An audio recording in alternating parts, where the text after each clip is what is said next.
Hello दोस्तों। तो बात करते हैं बहुत ही घमासान युद्ध के बारे में, जो बहुत ही मतलब मौत का नंगा नाच होने वाला है। जो आप सबको पता है, ट्यूसडे को होगा 25 मार्च को, और वो होगा क्वालिफायर्स एशिया कप का। इंडिया में होने वाला है, बट इंडिया और बांग्लादेश का। नॉर्मली इस मैच के बारे में इतनी चर्चा नहीं होती, बट आप सभी जानते हैं कि कुछ सुर्खियां हैं जिनकी वजह से ये मैच बिल्कुल ही चर्चा में आ गया है। और इंडिया की परफॉर्मेंस पिछले कुछ मैचों में इतनी खास नहीं रही है, तो उनके लिए एक एक मौका है अपने आप को रिडीम करने के लिए। सबसे पहले बात करते हैं इंडिया का। इस टाइम करेंटली रैंक है फीफा में 126, और बांग्लादेश है 185 पे। तो मतलब थोड़ा गैप है, बट देखा जाए तो क्यों इन दोनों का कंपैरिजन किया जा रहा है और क्यों ये सोचा जा रहा है कि बांग्लादेश एक बहुत ही टफ़ कंपटीशन देने वाली है, क्योंकि बांग्लादेश के पास जो हमज़ा अहमद है या हमज़ा चौधरी है, उसकी जो बात करते हैं कि बोला जा रहा है कि वो बहुत ही टेक्निकल या बहुत ही अच्छा प्लेयर है, बट उसके बारे में वो तो मैच में ही पता लगेगा कि होने वाला है कि नहीं। बट अब इसको बैकग्राउंड में देखते हैं कि ये दोनों टीम क्या परफॉर्मेंस रही है। तो दोनों टीमों ने वर्ल्ड कप क्वालिफायर में दूसरे राउंड में बाहर हो गई थी। इंडिया अपने ग्रुप में तीसरे प्लेस में फिनिश करी थी, कतर और कुवैत के बिलो और अफ़गानिस्तान के ऊपर। बट बहुत ही डिसअपॉइंटिंग राउंड रहा था उनके लिए, और वर्ल्ड कप में क्वालिफाई नहीं कर पाए। और बांग्लादेश का भी ऐसा ही कुछ सीन था, बट उनके ग्रुप में ऑस्ट्रेलिया, पैलेस्टाइन, लेबनान और बांग्लादेश, तो उनका तो क्लियरली बहुत ही कम चांस था। बट इंडिया का फिर भी चांस था, स्पेशली जब उन्होंने कुवैत में जाके हराया था।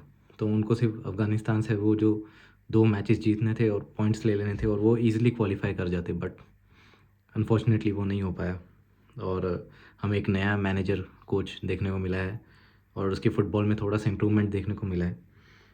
अब देखा जाए तो लास्ट परफॉर्मेंसेस में इंडिया ने पिछला फ्रेंडली खेला था मालदीव्स के अगेंस्ट, वो भी 3-0 से कंफर्टेबली जीता था। और ये कहा जा सकता है कि मालदीव्स ने कुछ भी कंपटीशन नहीं दिया था, और एक भी उनका क्लियर अटैक नहीं था, और कोई भी मतलब प्रॉब्लम नहीं हुई थी उनको हराने में। और गोल भी इजीली, और सुनील छेत्री का कमबैक भी बहुत अच्छा रहा था। एक गोल भी किया था उन्होंने, और अटैक भी क्रिएट कर रहे थे। तो अच्छे फॉर्म में लग रहे हैं, तो ये भी गुड न्यूज़ है हमारे लिए। अब देखा जाए तो पिछले 3 मैचों से इंडिया अनबीटन रही है।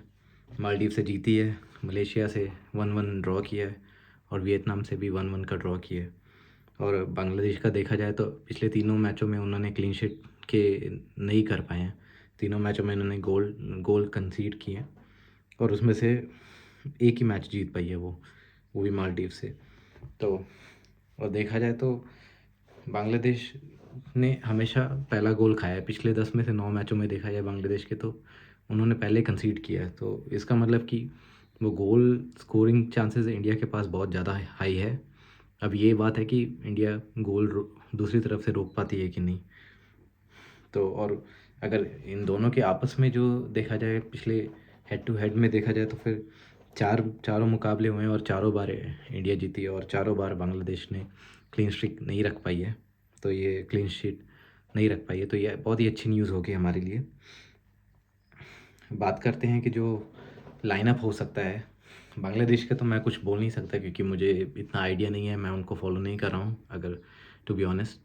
बट अगर इंडिया के लाइनअप की बात करेंगे, तो फिर इंडिया के लाइनअप में जो लास्ट मैच में हमने देखा था मालदीव्स के अगेंस्ट, तो सुनील छेत्री आगे खेल रहे थे फ्रंट पे, उनको सपोर्ट कर रहे थे लिस्टन कोलासो।